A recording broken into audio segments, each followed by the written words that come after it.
They froze as the boardroom doors burst open.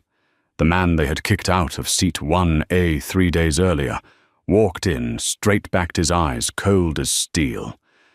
"I'm Evan Brooks, and as of this morning, Meridian Air belongs to me." The air exploded inside every chest.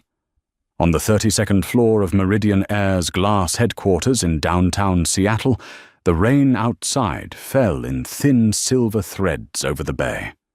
Inside the ceiling, lights were icy white. The LED board flickered with red and green numbers. Richard Camden, the current CEO, hesitated for a split second, his hand still holding the fountain pen, mid-stroke like a syringe frozen in a chart. He couldn't believe his ears. There was no way that a passenger in a hoodie, the one Mark had called a nuisance, had now claimed the throne he had occupied for 10 years. Mark Halverson, the customer service manager, swallowed hard, his throat dry as dust.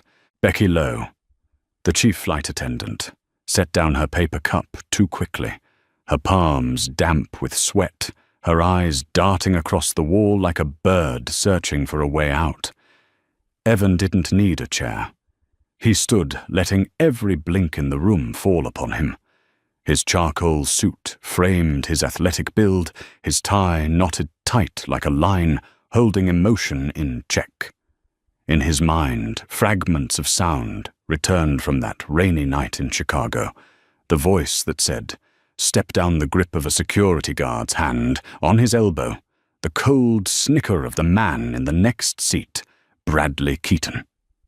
The memories no longer hurt. They were sharp, clear, and pointed forward. He drew a slow breath. The air smelled of oak-warm photocopiers, and tension dissolving into oxygen.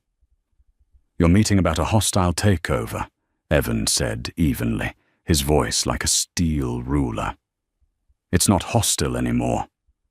I hold 51.2%, and I'm here to end an era." Camden tried to smile. He had weathered financial storms, signed contracts big enough to change the sky. He straightened, forcing the gentle tone of a father figure. "Mr. Brooks, there must be some misunderstanding. We can certainly—" "There's no misunderstanding." Evan cut him off. He raised his hand. The door opened. Angela Park, the newly appointed compliance lawyer, entered with 2 assistants carrying documents, the temporary appointment papers, and suspension notices pending board confirmation. The sound of leather folders hitting the wood table was dry and final. That sound made Becky flinch. She remembered leaning toward the passenger in first class that morning, asking him to lower his voice. She had believed it was just standard procedure. Now the truth stood before her, undeniable. Mark tried to salvage his words. "Sir, we were only following priority protocol for platinum members to make people like you move." Evan repeated his exact words, slicing each syllable, his gaze locked on Mark. He tapped a remote. The screen at the end of the room flickered to life. A shaky video appeared, the frame trembling in the hands of whoever had recorded it. The speakers boomed with Mark's voice, sharp and commanding. "Sir, please move to the back seat, or we'll have to ask you to leave the plane." Then came Becky's half laugh, half smile. "Thank you for your cooperation." And in the corner of the frame, Bradley Keaton's smirk lips, curved eyes bored. The whole room seemed to shrink. Wind and rain pressed against the glass, and Seattle blurred into grey steel. Shame rose like fire in Becky's throat. She saw herself on the screen, the thin smile, the polite nod. A year ago, she had been proud of her perfect customer satisfaction score. Now every score felt like a stone, paving the road that had led her to this cliff. Camden stared at Evan, trying to read. His intent was this punishment or demolition. He knew the balance was fragile. A struggling airline, a new shareholder needing market stability, and media pressure that could break stock prices in half a day. "We'll conduct an internal review," he said, clinging to the old corporate line. "There will be retraining. No more." "No," Evan replied. His voice was clipped and final. "Effective immediately.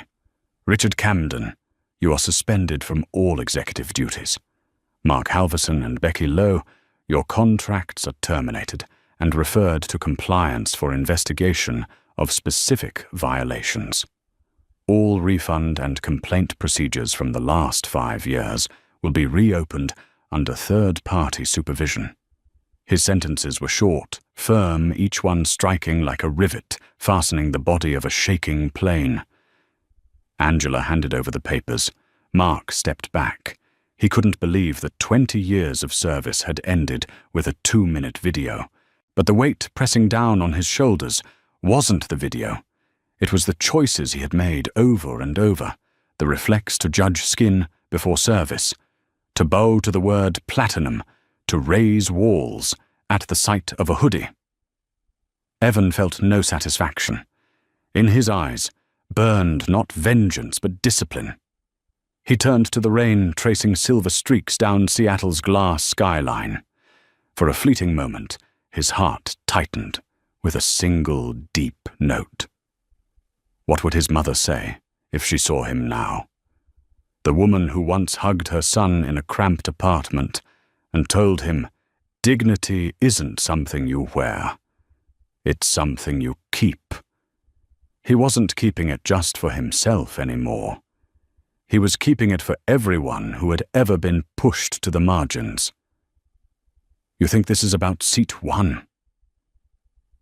Evan said quietly, his tone low and weighted. "But it's bigger than a seat. It's about how you decide who deserves to sit. And today, that way ends." The door opened softly. Sophia Price, an investigative journalist, appeared outside with her camera crew. No one had invited her, Evan had. Camden moved to object, but Evan raised a hand. "Transparency," he said simply.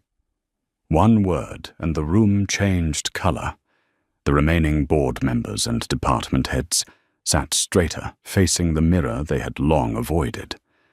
Angela began outlining the 90-day plan review. Complaint data, enforce mandatory bias training, publish equity performance metrics by customer group, establish a compensation fund. Her voice was steady and precise. Each timeline anchored the company like a mooring line in a storm. Becky suddenly spoke, her voice small and trembling. "I was just following procedure." Evan turned toward her, meeting her breaking gaze. Behind her eyes, he saw the long flights, the jet-lagged nights, the cold KPI charts, but also the easy nods of compliance, the small acts that together built the system itself. "Procedure," he said softly, "is what we write, and starting today, I'll be the one writing it." Lightning split the sky, a muted boom rolling behind the glass. The pace quickened. Signatures, seals, access badges, deactivated internal emails, firing like silent fireworks. Familiar names fell from the company chart like autumn leaves. But in Evan's chest, the storm wasn't destruction, it was rebirth. He hadn't come to bury a company, he had come to rebuild it. Before leaving, he looked at Sophia. "You'll ask why I bought an entire airline. Because of one flight," he said, pausing so the room could hear the rain and their own breathing. It wasn't for one flight. It was for every flight taken by those who were never seen. His eyes swept the room, stopping at the rain-streaked window, where Seattle still breathed and moved. "If you choose to stay, be ready to work by one simple rule. Dignity first, profit follows, and then both will rise." Camden was silent. In his mind, numbers calls, lawyers and investors crashed together, but deeper inside a voice he had long ignored, whispered, "Have I chosen the easy road for too long?" Mark lowered his head. Becky stared at her hands, realizing that the small habits she thought harmless had become invisible wounds across thousands of passengers. Evan closed the remote, turning off the screen. "This meeting is over," he said. "The new story begins." He walked into the hallway, heavy with the scent of rain. There, beneath the long stretch of glass, his footsteps echoed, steady, firm, certain. And above him, hanging in the silence like a cold star, lingered one question. What happened on that flight? What could have been powerful enough to push a man from the seat beside the lavatory to the chairman's seat of an airline and turn personal humiliation into a manifesto for change? We'll return to the beginning at the departure gate in Chicago, where it all began. The automatic doors at Chicago O'Hare slid open, cold wind spilling in with the smell of coffee and the metallic clatter of hundreds of suitcases. Evan Brooks tugged the hood of his black hoodie a little lower. After 3 days of non-stop meetings with an investment fund in New York, he wanted nothing more than to get back to Seattle, take a long shower, and sleep. A 46-year-old CEO, after more than 20 years building Horizon Dynamics into a $12 billion tech empire, was dreaming of one simple thing: a real night's sleep. In front of Meridian Air's first-class check-in counter, he stood still holding an e-ticket worth $5,000 paid with the company card. Harsh white light struck the glass, reflecting a tired face. Hoodie jeans, worn-down sneakers, that unassuming look made him seem like a regular engineer, not a man who had spoken at the World Economic Forum. Behind the counter, Becky Lowe, the first-class agent, looked up. "Ticket and identification, sir." Her voice was flat, and even her eyes resting on him for a second before sliding away. Evan smiled politely and handed over his documents. He saw the change almost at once. A flicker of hesitation, a suspicion not even hidden. Becky looked at the ID, then at him. Again and again. "Is there a problem?" he asked gently. She didn't answer. She turned away, lifted the phone, and murmured, "Yes, I have a case that needs verification. First class. No, not a regular." "Yes, I'll hold him." Evan drew a slow breath. He knew that pattern. He had seen it before. 4 men in suits lined up behind him, the even tap of polished shoes, the scent of expensive cologne. Becky returned his documents with a smile so thin it was cold. "Please wait a moment. There seems to be a small payment error." An error. "Yes, it looks like the system hasn't confirmed the transaction. My company card was charged $5,000. I understand, but you can sit down while we verify further." He said nothing. The line behind him began to murmur. White passengers walked through the priority lane, scanned a code on their phones, and were waved into the lounge. No one asked them whether the payment was real. 5 minutes, 10 minutes. Finally, a man in a deep navy uniform approached Mark Halverson, customer service manager. "Hello, Mr. Brooks," he said, voice smooth, half polite, half wary. "I hear there's been a little hiccup." "No hiccup at all," Evan answered, "except for your staff's attitude." Mark pressed a tight smile. "Likely just a small misunderstanding. I apologize, but our procedure requires us to recheck large transactions." Evan added nothing. He simply opened his phone and held out the bank confirmation on the screen. $5,000 Meridian Air First Class paid.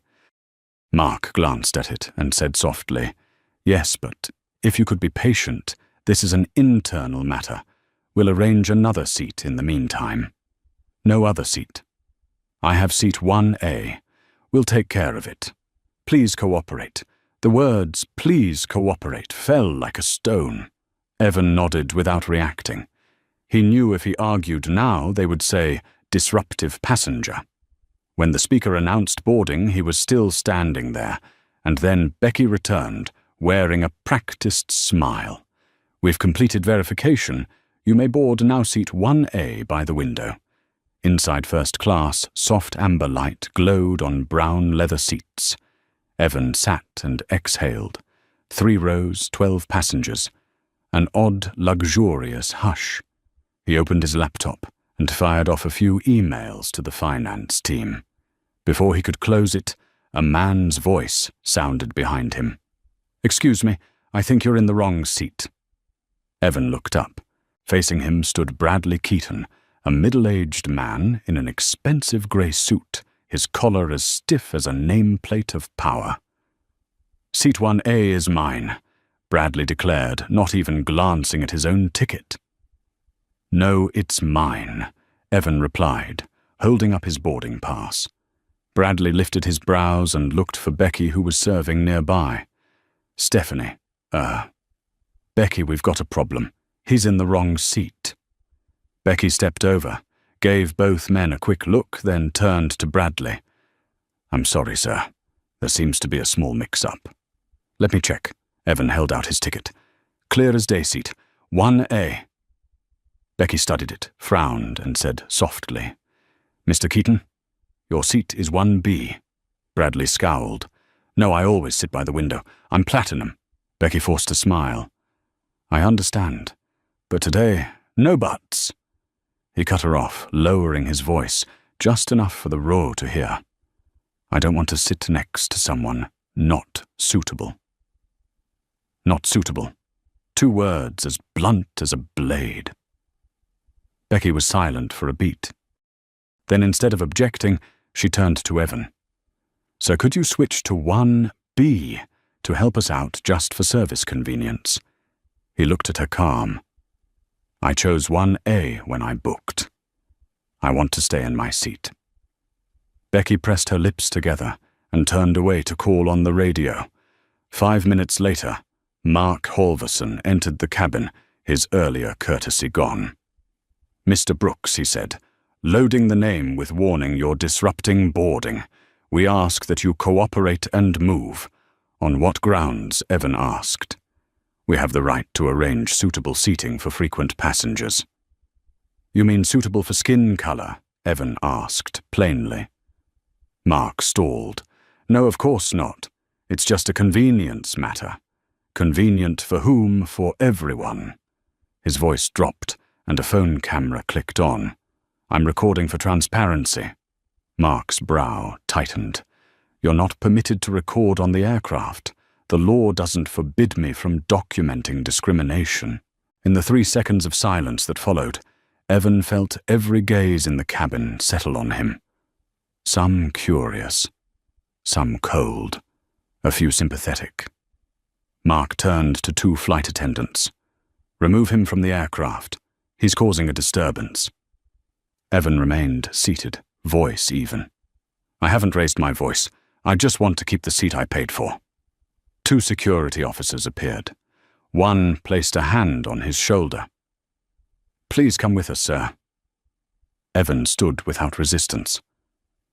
As he moved down the narrow aisle, he heard Bradley Keaton's low but clear murmur, "Thank you. You know, they always think they're special. That they cut like a knife." He walked slowly past the rows, past the cold stairs. When the cabin door closed behind him, the small click sounded like a full stop at the end of his faith in fairness. 7 minutes later, he sat in the last row by the lavatory, next to a brown-haired woman with a kind face. She tilted her head and whispered, "I saw everything. They shouldn't have done that." "I'm used to it," Evan said, weary. "My name is Sophia. I'm a journalist. If you're willing, I'd like to hear that story." Evan turned to the tiny window where raindrops ran in long streaks. "Maybe," he said. "But first I need to make a few calls." As the plane lifted off the cabin, lights dimmed. Up front, the people who had just pushed him out of seat 1A were raising glasses of champagne. In the last row, he opened his phone and typed 3 lines to his executive team. "I just got a lesson. It's time we invest outside our sector into aviation. Prepare everything on Meridian Air. I want to own it." The screen went dark. Inside him, the humiliation no longer burned. Hot, it cooled and hardened into a cold resolve. The plane shuddered lightly, as if signaling what was about to come. Evan closed his eyes. No one in that cabin knew that the man in the last row had just set in motion a plan that would shake the entire American airline industry. The engines hummed softly outside the cabin, a cool blue glow pulsing on the ceiling like one enormous heartbeat. Evan sat still, eyes on the small window. Below Chicago sank into a bank of grey cloud while he drifted toward a fight he had not yet defined. Beside him, Sophia Price, a young reporter from the magazine Civic Lens, slipped off her headphones and asked quietly, "Are you all right?" Evan turned with a faint smile. "All right in what sense?" she faltered. "I just mean, what happened was awful. I do investigative features on discrimination inside corporations, and honestly, I've never seen it so unmasked." He studied her and his gaze softened. "Did you get it recorded?" "I did not film, but I remember every word. I know the manager's name, Mark Halverson, and the flight attendant, Becky Lowe. I can run them through public HR databases." Evan did not answer. He simply opened his phone and connected to the in-flight Wi-Fi. The signal was weak, but enough to reach a few internal sites. 15 years at the top of tech had taught him one rule: all data leaves a trail, and the systems that seem strongest often crack the moment one person is determined to peel back the first layer. He typed Meridian Air discrimination cases. The results loaded slowly, each line piercing like a thorn. Passenger alleges downgrade without explanation. Black couple questioned about ticket authenticity. Asian executive detained for random screening after boarding. The same pattern, the same response, no evidence found, not one case acknowledged, not one apology. A chill ran up his neck as he drew a breath. He opened a new note and tapped bullet points. Collect 5 years of customer feedback data. Identify senior personnel over the customer loyalty division. Check principal shareholder ties for possible circular investments. Sophia leaned to look. "What are you doing?" "Gathering evidence." "To sue, no. I do not have time for court. I want to rebuild how they operate." His voice was low, but every word landed with certainty. Sophia watched him, curiosity mixing with respect. "What field are you in, Horizon Dynamics? Technology, data, and responsibility." "Responsibility? Yes. The thing too many forget when power convinces them they stand above others." A light shudder rippled through the plane. A passing flight attendant cut Evan a glance, tinged with disdain, the familiar look he had faced 100 times, yet never accepted. Sophia saw it and shook her head. "Do you know Meridian Air is under a quiet probe by the Department of Transportation for what? For profiling passengers by customer value scores. They deny it, of course, but my source says the directives came from the CEO, Richard Camden." Evan leaned back. He had just seen that name in last year's interview, the man who said that cultural diversity only makes processes messy. He murmured, "Good. I prefer to start at the top."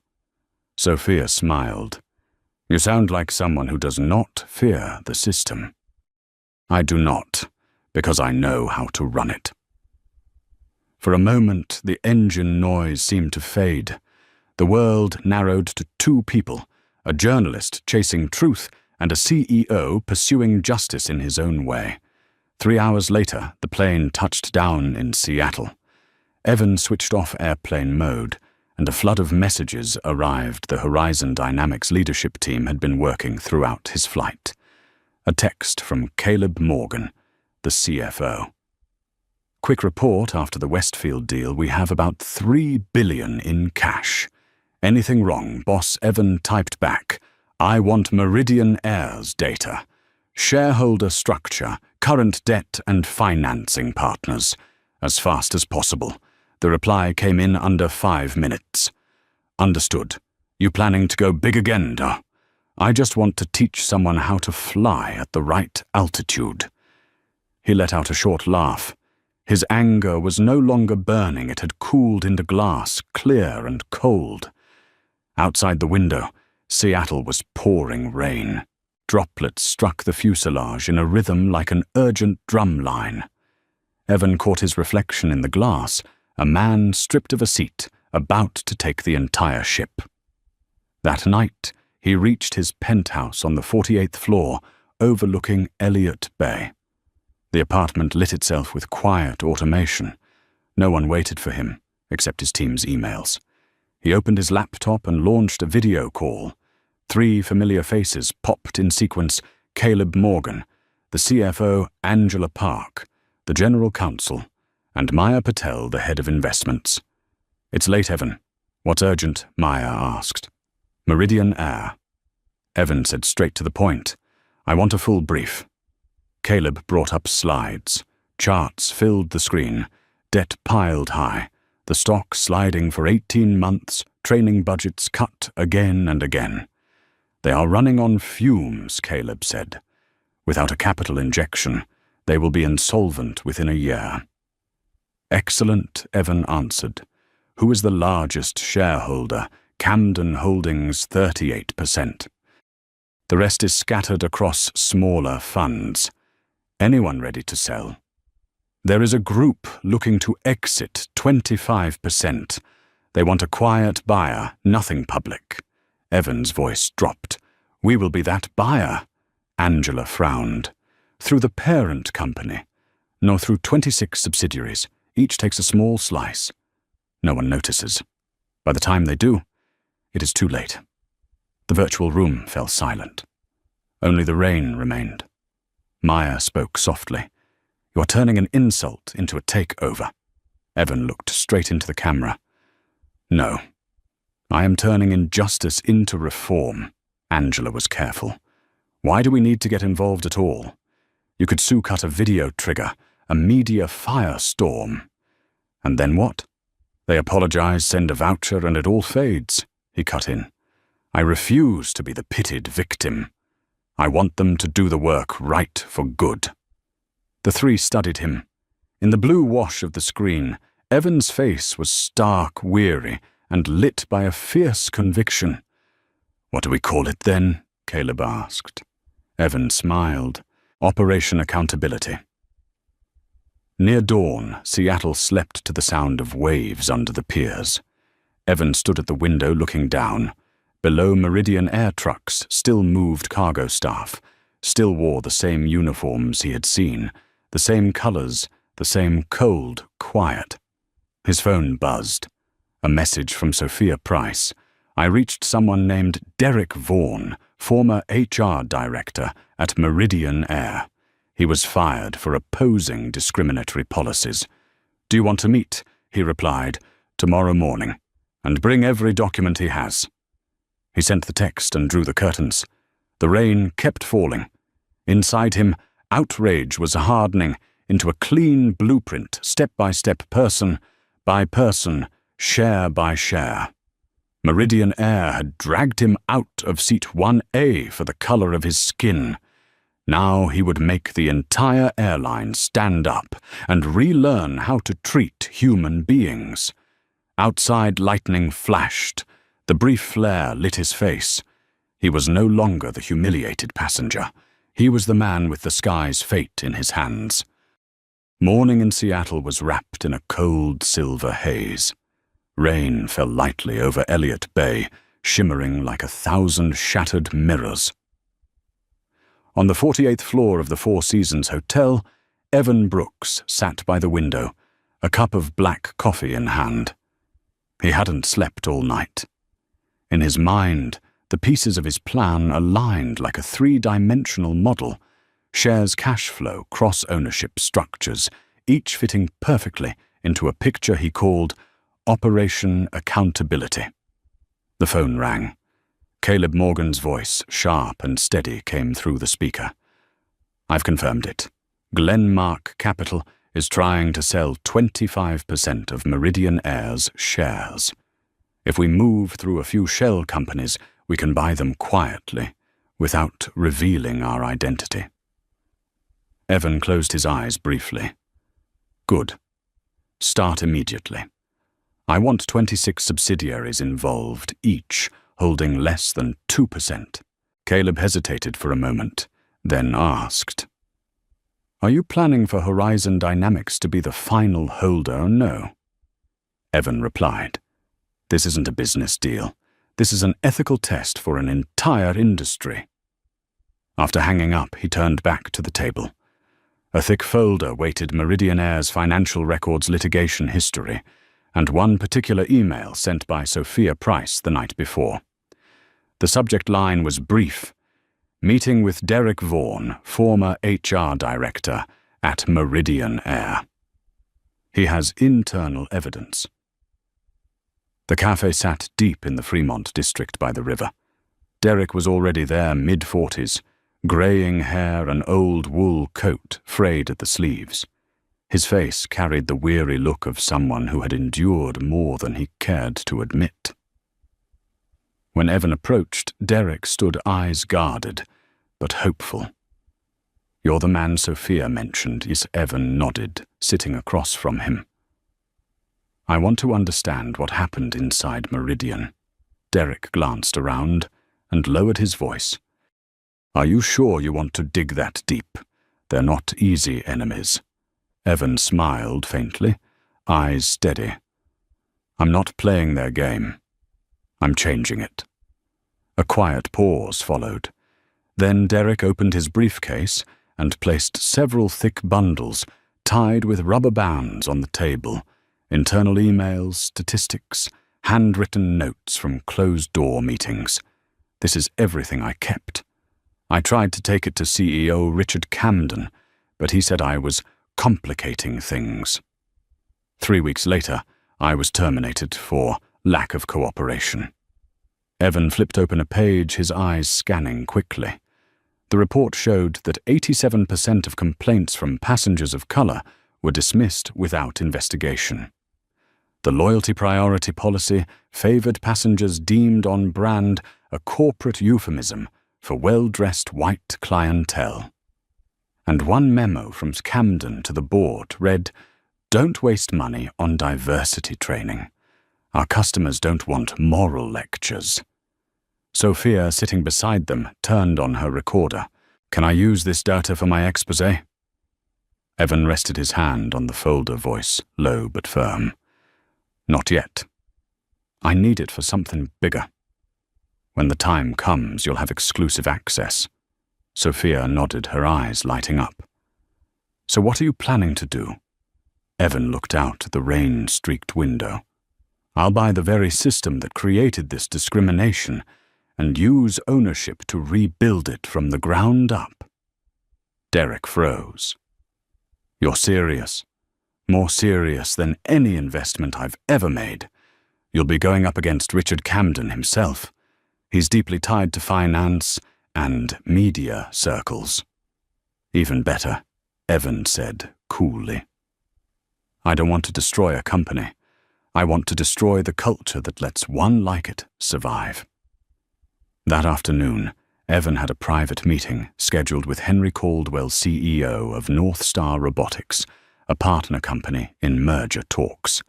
The meeting took place in a private dining room at the Fairmont Hotel.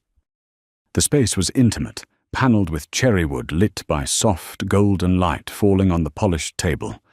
Red wine was already poured. Henry, a refined man in his early 50s, greeted him warmly. "Evan, before we talk merger, I have something interesting. Do you know Richard Camden, the CEO of Meridian Air?" Evan raised an eyebrow, only by reputation. "He's my brother-in-law," Henry said with a chuckle. "Quite a coincidence, isn't it? I just had dinner with him last week. Sounds like the airline's in real financial trouble looking for a strategic investor."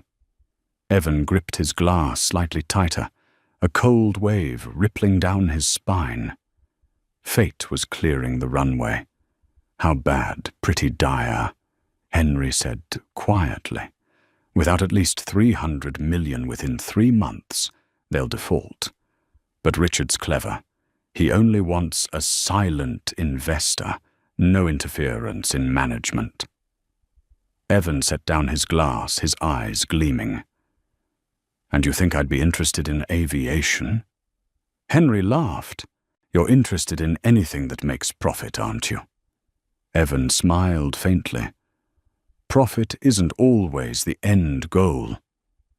The answer made Henry pause, not realizing that in that moment, Evan already held the key. Meridian was weak, and he would buy it before they ever knew. Late that night, in his penthouse, Horizons leadership convened online once again. Caleb reported swiftly, "We've secured 40% of the target shares through intermediaries." No suspicion raised. Angela added, "I'm drafting legal cover to protect you from conflict of interest charges if this goes public." Maya cut in. "Evan, are you sure about this? ATEC CEO buying a sinking airline. People will say you've lost your mind." Evan stood and walked to the window. Rain slanted across the city, the lights below stretching like veins in a living body. "No, Maya. I haven't lost my mind. I'm just tired of watching people be treated as if they don't exist. If I have the power to correct it, I won't use it for myself. I'll use it to remind the system that human beings come first." The team was silent. Caleb spoke softly. "Then we move on your word." "Yes." Evan turned back, his eyes burning with purpose. "And remember, no one mentions my name until it's done." He ended the call and sat back. Outside, a distant ship horn echoed across the bay like confirmation. At dawn, the next morning, a message from Sophia appeared on his phone. "I found 3 more former flight attendants willing to talk. I've arranged the meetings. Will you join?" he replied. "Meet them all. I want every angle and I want them safe." Stepping onto the balcony, sea wind swept over him, carrying the scent of salt and rain. He knew there was no turning back. The flight from Chicago that had stripped him of his dignity had become the spark for a corporate revolution. And from this moment on, the game was no longer about reclaiming Seat 1A, but about reclaiming dignity for everyone who had ever been pushed out of the place they deserved. The first light of dawn glowed across the glass rooftops, casting a pale gold halo around his face. Seattle awakened, and with it, a plan began to take flight. Seattle's night was wrapped in deep blue. Outside, the drizzle fell softly, like 1,000 silent dots. Inside the penthouse on the 48th floor, the glow from the computer screen reflected off Evan Brooks's tense face. The clock read 11:57 at night. He took a slow breath and pressed Join Meeting. On the screen, 4 familiar faces appeared one by one. Caleb Morgan, the CFO, Angela Park, the General Counsel, Maya Patel, the Head of Investments, and Sophia Price, the only journalist granted permission to observe. Evan began, speaking, his voice low and resolute. "Thank you for being here. From this moment, Operation Accountability officially begins." The group was silent. In the dim light, each face seemed half swallowed by darkness, leaving only eyes bright with focus. Evan opened the first slide, a dense web of red arrows showing shell companies' capital flows and financial partners coded by symbols. "This isn't a financial deal," he said. "It's an ethical surgery. We're cutting open a system that's rotting and grafting it a new heart. Caleb spoke first. I've started acquiring shares through the Asterian Fund and 3 companies in the Cayman Islands. So far, we own about 23.6% of Meridian Air, and no one has noticed. But we must be cautious if the buying pace spikes. They're bored. We'll smell it. Evan nodded.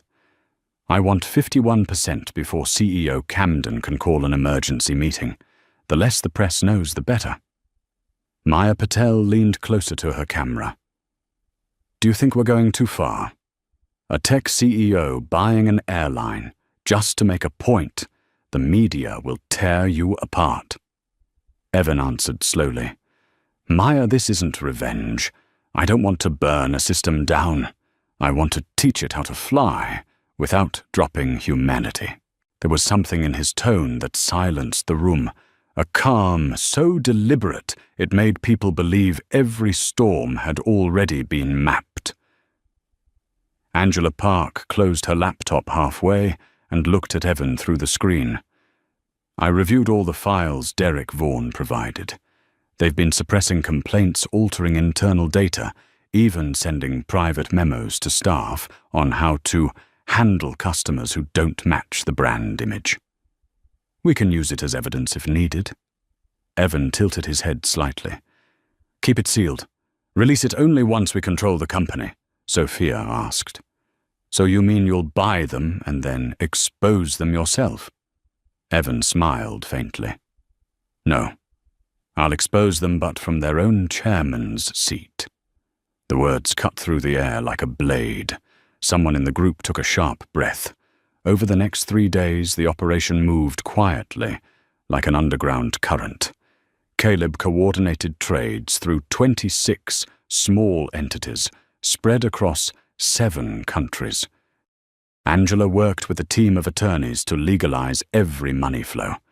Maya posed as the head of a fake investor consortium called Phoenix Holdings, negotiating discreetly with Meridian Air's outgoing shareholders. Each piece clicked into place. Meanwhile, Sophia Price and her team worked in parallel collecting testimonies from 15 current and former employees of Meridian Air. They described meetings where the word diversity was banned, where verbal orders said, make sure premium customers feel most comfortable, especially if they have to sit beside someone different. Sophia sent Evan an audio recording. The voice of Thomas Reynolds, Director of Customer Service, laughed coldly. Those people always think they're treated badly because of skin color. No, it's just because they don't fit our image. Evan listened silently, then saved the file under one name, evidence_01.wave.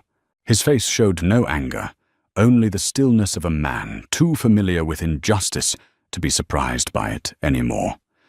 On the 4th night, the second virtual meeting began. Caleb reported, we're at 47%, 4 more to go.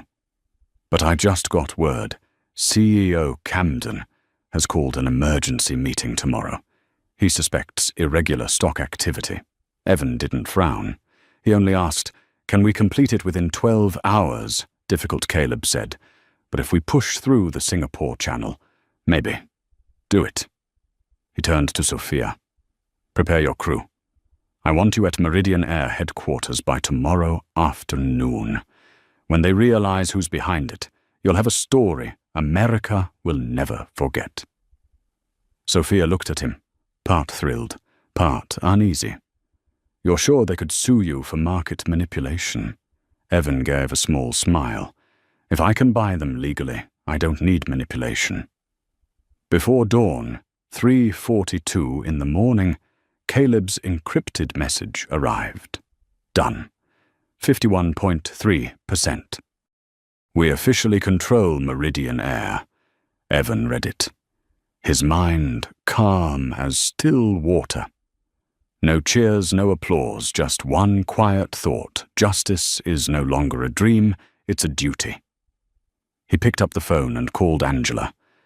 Prepare the paperwork appointing me as executive chairman. At the same time, draft temporary suspension, notices for 3 people, Richard Camden, Thomas Reynolds and Becky Lowe. 2 this afternoon, I'll make the announcement. Angela hesitated for a heartbeat. You're confronting them directly. No, he said softly. I'm putting them in the audience, so they know what it feels like to be pushed out of their own seat. That afternoon, Evan met Sophia in the lobby of the Fairmont Hotel. She carried her camera microphone and a face brimming with resolve. Are you afraid? She asked as they walked toward the car. Evan smiled. Of course, but not of them. I'm afraid that if I stay silent, I'll become one of them. The car turned onto the boulevard leading downtown. On his phone, the morning financial news carried one short line: Meridian Air stock rises slightly after new investor enters. No one knew who the investor was.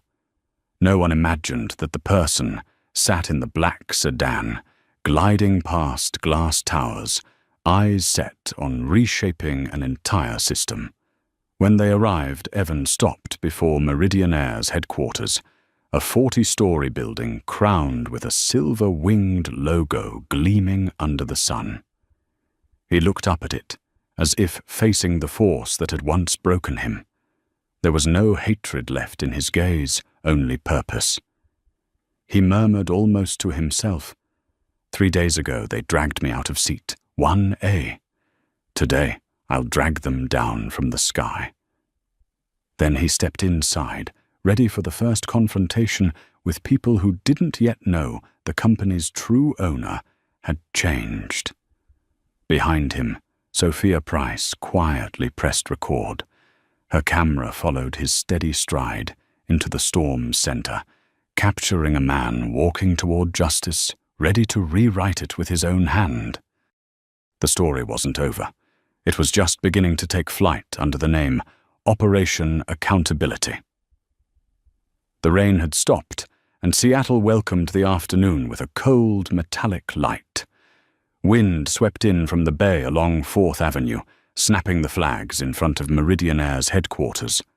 Inside the glass atrium, staff hurried back and forth, unaware that in a few minutes the company would change hands, and the history of the 3rd largest airline in the United States would veer onto a new course.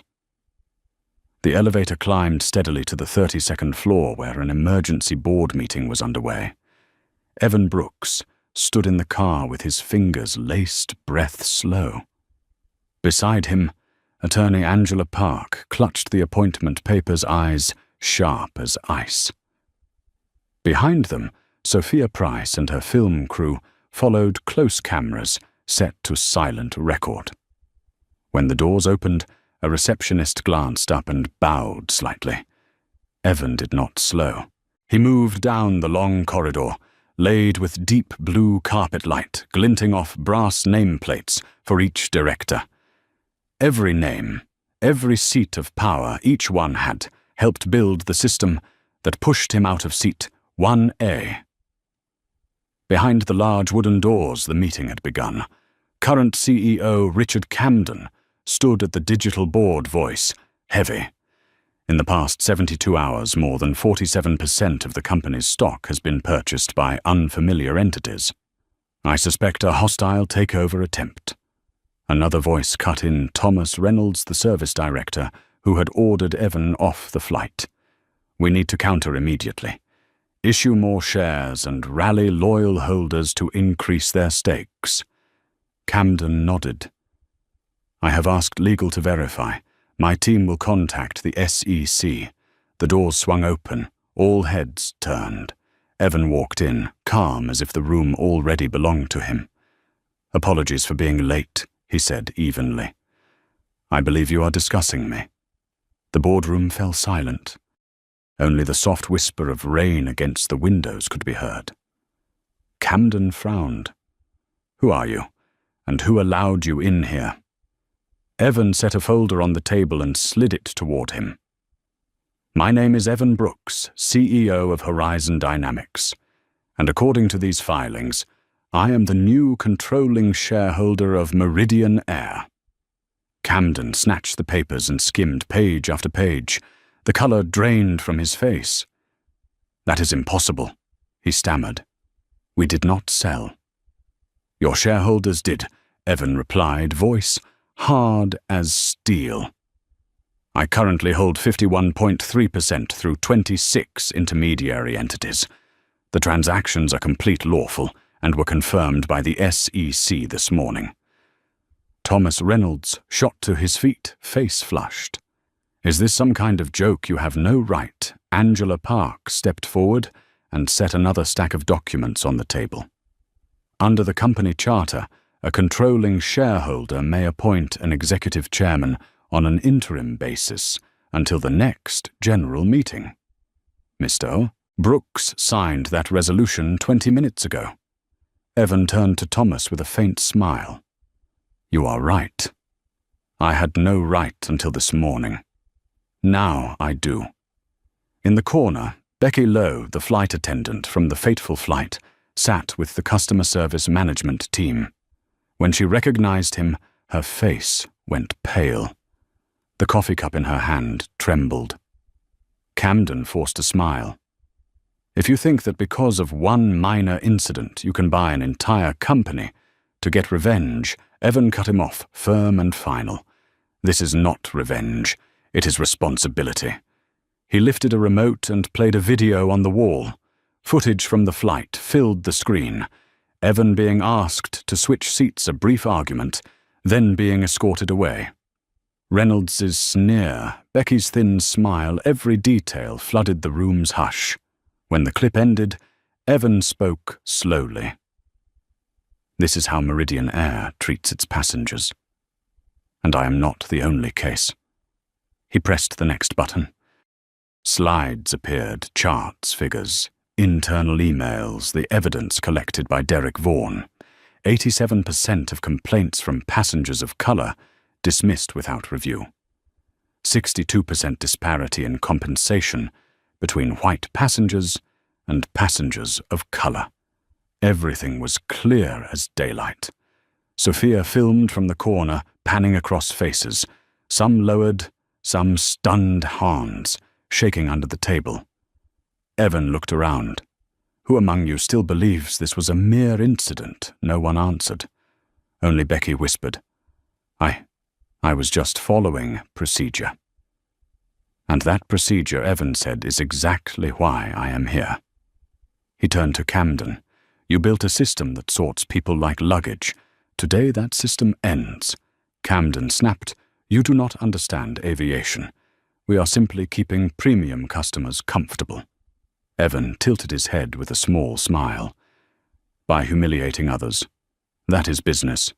Mr. Brooks." Evan's palm struck the table, his voice ringing. "No, that is prejudice made official." The room froze. His tone was not loud, but every word struck like metal. Then he lowered his voice, clear and measured. "I did not buy Meridian Air to destroy it. I bought it to repair it. Effective immediately, I appoint Angela Park as Chief Compliance Officer, with direct oversight of all complaint handling, hiring and training. Every policy touching customers and employees will be reviewed." Thomas shouted, "You cannot do that." Evan turned back, gaze glacial. "I just did." He looked straight at Mark Halverson and Becky Lowe. "You two were directly involved in that incident and in falsified reports over the last 2 years.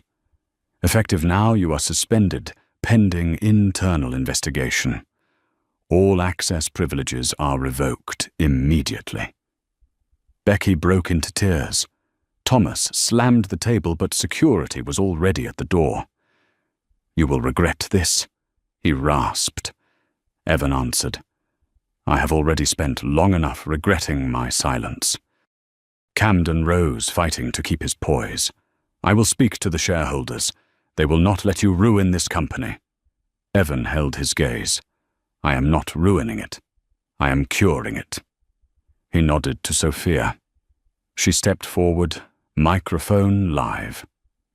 "Mr. Brooks," she said in a reporter's cadence, "do you have a message for the public? This story will be nationwide within hours." Evan paused. He looked around and saw once proud eyes now weighted, saw Seattle's light reflecting on the floor like water. Then he said, "They dragged me from seat 1A because they believed I did not deserve it. No one has the right to decide who deserves respect. From today, Meridian Air will be the first airline to redefine luxury by human dignity." A deep silence settled. In the corner, Angela Park opened a folder and began handing out documents. "These are the official papers," she said. "You may sign or resign." Camden threw down his pen, his expression half fury, half defeat. Evan walked out without looking back. The door closed behind him, and the soft, persistent rain returned to the soundtrack of the hallway. Sophia caught up and asked quietly, "How does it feel?" He stopped. The hall lights put a glassy sheen in his eyes. "Like taking the right seat again," he said. "Only this time I am not sitting alone." Outside, a blade of lightning split the sky, and the city flashed for an instant, as if signaling the beginning of a new era. 3 days after the fateful meeting, the atmosphere inside Meridian Air's headquarters was completely different. The hallways that once echoed with the cold footsteps of authority were now alive with quiet conversations.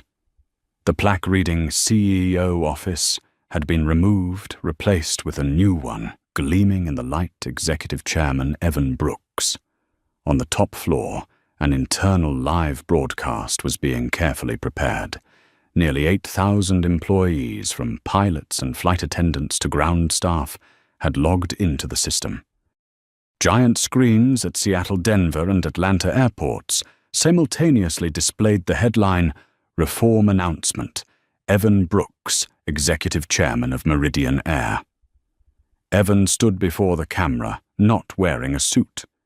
He had chosen a white shirt, with his sleeves rolled up, his voice low, steady, and firm. "Hello, everyone. Over the past 3 days, you've probably heard the rumors. Today I want to confirm that every one of them is true. I, Evan Brooks, have become the controlling shareholder of Meridian Air.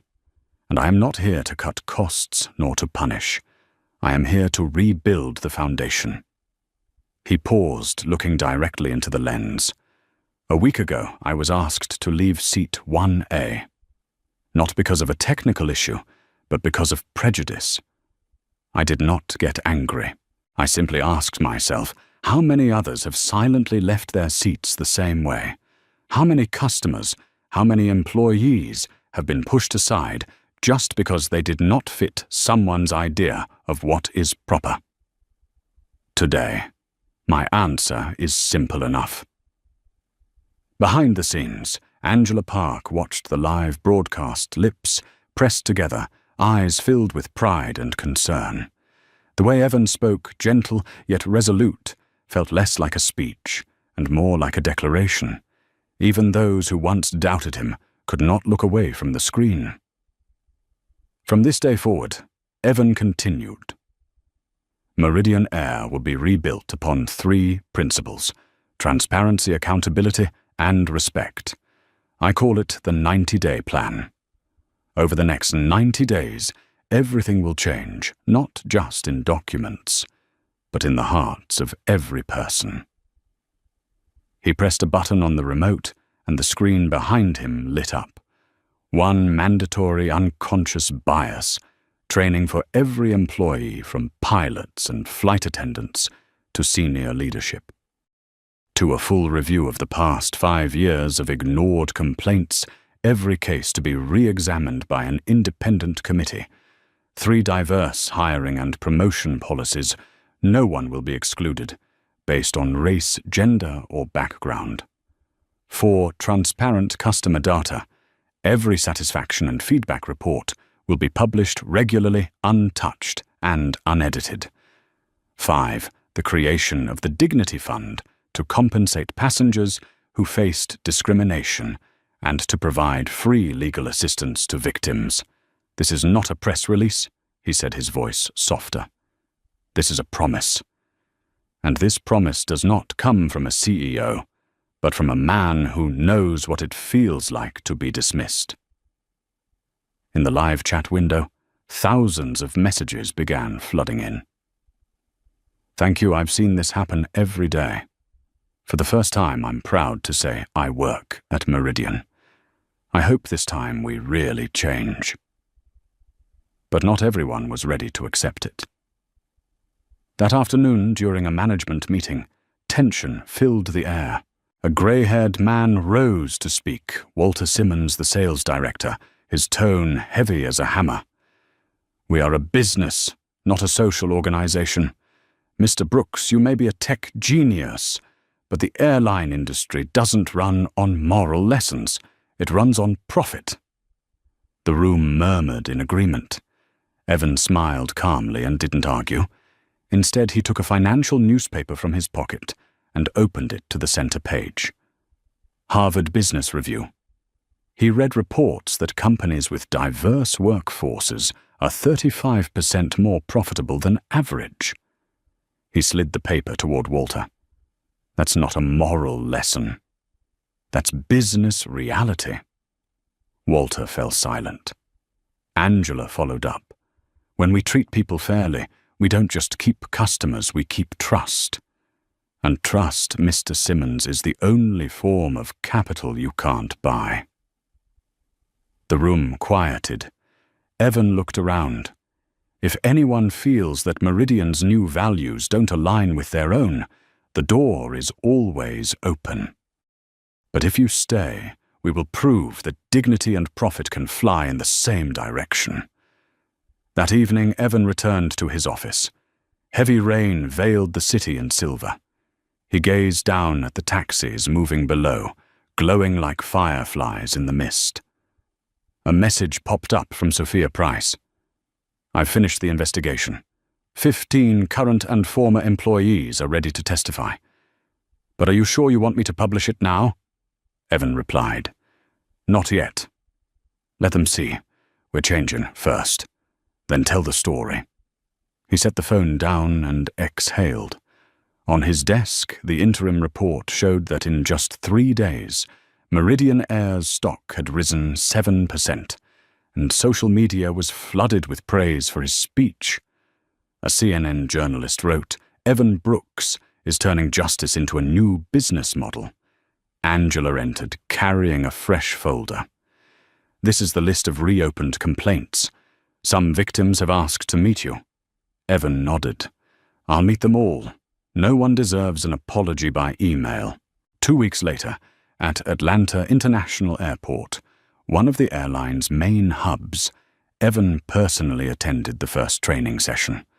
The room was filled with more than 200 flight attendants, pilots and ground staff. On stage, a training expert spoke about unconscious bias, the hidden judgments we act on without realizing. Evan sat in the front row, listening, taking notes. When the session ended, a young flight attendant approached him quietly. Sir, she said, I used to be mocked by co-workers for being Arab. Today, for the first time, I feel like the company actually cares. He smiled, taking her hand. Thank you for not giving up. You are the reason I'm doing this. Across the country, the media exploded. Some outlets called him the reformer who reinvented the airline industry. Others criticized him as the black CEO, turning business into politics. Camden's former shareholders threatened lawsuits.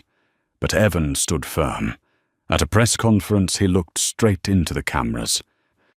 Fairness is not politics, he said. It is competence. 30 days later, the Redemption Track program was launched, allowing employees previously suspended for discriminatory conduct to return to work after completing community service and special training. I don't want mass firings, Evan said. I want transformation. On the 90th day, the first progress report was released. Discrimination complaints down 73%. Employee retention up 22%. Net quarterly profit increased by 11%.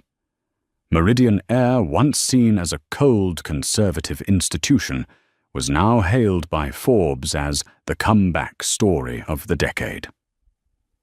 Evan stood on the rooftop of the headquarters, watching the crimson sunset spread across Seattle's sky. Angela approached and asked softly, "Do you regret choosing the hardest path?" Evan smiled, his eyes reflecting the fading light.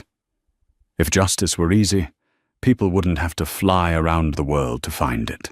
He looked out at the horizon, where Meridian Air's planes climbed through white clouds. For the first time in years, he felt peace, not because he had won, but because real change had finally begun. 6 months after Evan Brooks took control, the skies over Seattle seemed clearer. Meridian Air's headquarters was no longer the cold monument of grey suits and empty handshakes. Now its walls were lined with a new slogan, "Dignity is our altitude." One early spring morning, Evan walked through the main lobby. Employees who once kept their heads down when passing executives now smiled and greeted him. A young flight attendant whispered to a colleague as he walked by, "He's really different, not like those CEOs who only exist on magazine covers." Evan overheard and turned back with a smile. That small gesture was enough to dissolve the invisible walls that had stood there for years. In the office of the Chief Compliance Officer, Angela Park reviewed the 26th report since the Redemption Track program began. Customer feedback is up 28%. Complaints related to discrimination are down 93%, she said over a call with Evan. But what I'm most proud of isn't the numbers. It's the people who once did wrong now helping teach the next generation. Evan smiled softly. They've come to understand. Angela nodded. Thomas Reynolds completed 600 hours of community service. He's now working with a non-profit that trains frontline workers on empathy. And Becky Lowe, she left aviation, but she's coordinating the Bridge Project training police officers on emotional awareness and bias recognition. Evan was silent for a few seconds, his eyes distant. I never wanted them to pay. I wanted them to restore what was right. Angela smiled and typed another line into her report. CEO confirms philosophy, not revenge, rebirth. Across the country, the media was still buzzing. CNN reported Meridian Air has become the model for a humane corporation. The Wall Street Journal ran the headline, "Evan Brooks, the man who turned humiliation into a billion-dollar reform." Meanwhile, conservative channels scoffed. He's turning an airline into a morality class. Evan didn't respond. He understood that when people aren't used to fairness, they call it excessive. But he also knew that truth has its own persuasion, and the numbers spoke for themselves. Second quarter revenue up 19%. Employee retention up 30%. Meridian's stock price had climbed more than 40% since he took charge. One afternoon, Evan sat in a meeting room with Sophia Price, now a highly sought-after journalist, after her documentary series, The Seat That Changed the Sky. Sophia opened her laptop and showed him a photo of Meridian employees standing hand in hand on the runway, forming a circle around a new airplane bearing the Dignity Air logo. "This is our latest media campaign," she said. "My feature story is being considered for a Pulitzer, but I have to ask, now that everything's going well, are you planning to step back?" Evan was quiet. He looked at the photo, at the faces, young and old, white, brown, and black, standing together. The eyes that once carried doubt now glowed with pride. "No," he said slowly. "I didn't come to perform a miracle and disappear. I came to prove that change can last." A week later, in the company's main auditorium, Evan hosted the Meridian Transformation Report ceremony.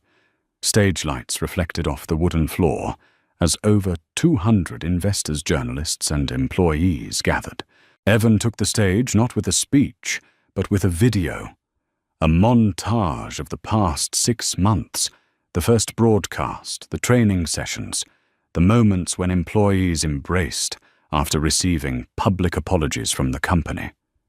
His voice resonated through the speakers. We once thought change required decades. But the truth is, it only needs one thing, someone brave enough to begin. The entire hall rose in applause. Sophia recorded the moment, knowing it was the perfect ending for the second chapter of her documentary, From Seat 1A to the Chairman's Desk, A Journey to Reclaim Dignity. That night, Evan drove home late. On the radio, the host read a letter sent to the newsroom. Dear Mr. Brooks, my 13-year-old son was humiliated on a Meridian flight last year when he was accused of stealing an iPad. This week, he received a letter of apology and a complimentary ticket with an invitation to tour your headquarters. When he saw you on the news, he said, "Mum, someone stood up for me." Stood. Thank you for giving my son faith that there are still good people in this world. The host's voice trembled. Evan gripped the steering wheel, warmth spreading through his chest. In that moment, he knew that no number, no report, no headline would ever mean more than this. 9 months later, at the Global Aviation Summit, Evan took the stage as the keynote speaker. The hall was packed. CEOs who once mocked him now sat in the front row. You ask me, he began, how someone who was once thrown out of Seat 1A could change the entire airline industry. The answer is simple. I didn't try to prove I was right. I just made them see what was wrong with the system they defended. He paused, scanning the room. We live in an age where technology can make us fly higher than ever, but only respect keeps us from falling. If fairness becomes a business strategy, the world won't just be richer, it will be more worth living in. The hall erupted in applause. 1 year to the day since Evan had been forced out of Seat 1 at Chicago O'Hare International Airport was bright with banners reading, 1 year anniversary of the Dignity Initiative. Evan stepped out of a black car alongside Gabrielle Winters, the new CEO he had appointed, to continue his philosophy. You're really handing over all control, she asked. Evan smiled. I'm not leaving. I'm just clearing the runway. Now it's your turn to fly this plane farther. In the terminal, a small ceremony awaited. A shining brass plaque was draped in white cloth. When Gabrielle pulled the cloth away, the inscription gleamed beneath the lights, the Brooks Initiative, a commitment to the dignity of every passenger. Applause filled the air. Evan looked around and saw old and new employees standing side by side. A flight attendant stepped forward, eyes glistening. Sir, I've worked here for 12 years. Today is the first time I've ever been proud to wear this uniform. Evan placed a hand on her shoulder and said softly, Thank you. It's people like you who keep the skies clean. As the newly branded Meridian plane took off, the evening sun poured gold over its metallic body, its reflection gleaming in Evan's eyes. 1 year ago, he had been forced from his seat by prejudice.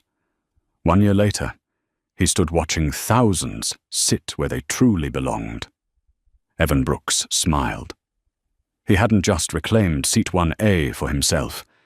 He had reclaimed dignity for the entire sky. The early morning wind swept through the low buildings of Southside Chicago, carrying with it the scent of coffee and car exhaust. Evan Brooks stood before the newly built community center, now renamed the Brooks Foundation, for equality and leadership. The polished brass sign reflected the first light of day.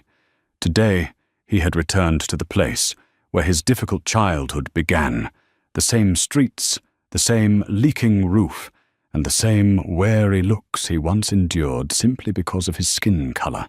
Inside the auditorium, hundreds of high school students sat in silence. Evan stepped onto the stage.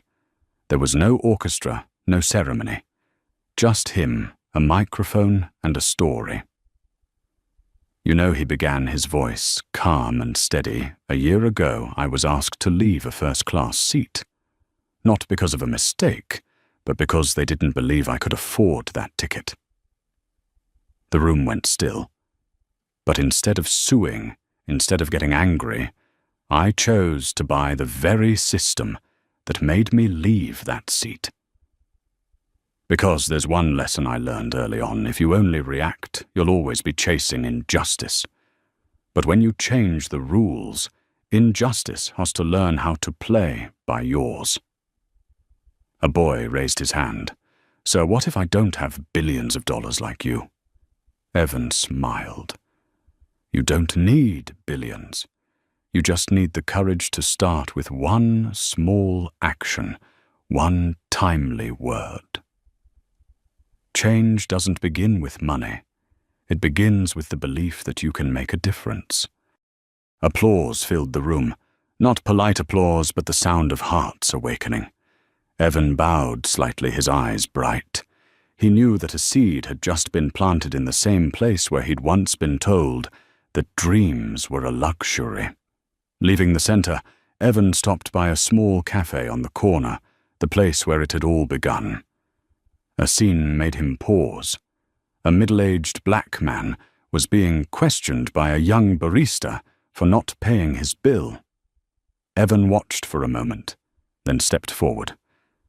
"Excuse me," he said gently. "I just saw him pay by card before you walked over."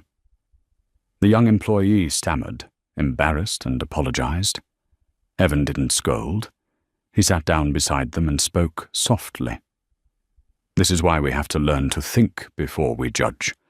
One wrong assumption can leave someone carrying a scar for life." As he left the cafe, the owner called out, "Thank you, Mr. Brooks. I'll have my staff retrained on customer conduct." Evan smiled. That's enough. Change doesn't have to start in boardrooms. It can begin right here in a small cafe. That evening he sat alone by the window of his apartment, gazing at the city. Above, the lights of Meridian airplanes crossed the night sky, leaving long trails like lines of memory. A message appeared from Angela. "The board has approved the expansion of the Dignity Initiative internationally. Next month we begin in London." Evan typed back, "Good. Justice should never stop at borders." He set his phone down and leaned back in his chair. In 1 year he had traveled the full distance from humiliation to pride, from one stolen seat to millions of seats restored to those who deserved them. Outside, the night sky mirrored the city lights below, an ocean of new hopes. Evan Brooks whispered softly, "The world doesn't need more winners. It needs more people who dare to stand up." He smiled and closed his eyes. The sky was still vast, and justice, like every airplane, can only soar when it carries the dignity of humankind. On a peaceful morning, Evan Brooks stood by the window of his new office at Meridian Global, gazing out at a horizon bathed in golden light. Below, airplanes with silver-winged logos rolled off the runway one by one, smooth, steady, and confident, as if the sky itself had been cleansed after a long storm. Angela walked in holding the final report. "Customer satisfaction has reached a record high," she said, "and the Dignity Initiative has expanded to 14 countries. We've just signed an agreement with the Global Aviation Alliance to replicate the model worldwide." Evan nodded, a gentle smile forming on his lips. So it's done. Justice has finally learned how to fly. He stepped out onto the balcony and drew a deep breath. The scent of jet fuel mixed with the salt of the sea, but this time it carried no trace of cold steel. It smelled like hope. In the distance, a plane took off, gliding across the rising sun. Evan watched it, murmuring softly. One day a passenger will sit in seat 1A, and no one will look at him with suspicion. They'll see only a human being like everyone else. Sophia Price approached, camera in hand, her smile warm. "What should I title the final part of my documentary?" she asked. Evan looked up at the sky, his voice calm yet resolute. "Transformation over revenge, when humanity chooses to change instead of retaliate." The camera lingered on the moment he lifted his gaze toward the heavens. A man once forced out of his seat had now taught the world how to sit again, with dignity and grace. From the perspective of a leadership culture expert, Evan Brooks's journey is not just a story about justice, but a testament to the power of humanity in an age defined by power and prejudice. When people choose change over revenge, they not only redeem themselves, but elevate entire systems to a higher plane, where dignity becomes the true standard. If you believe the world needs more people like Evan, click like and subscribe to help spread that message. And before you go, leave a comment with the phrase, "Keep your dignity."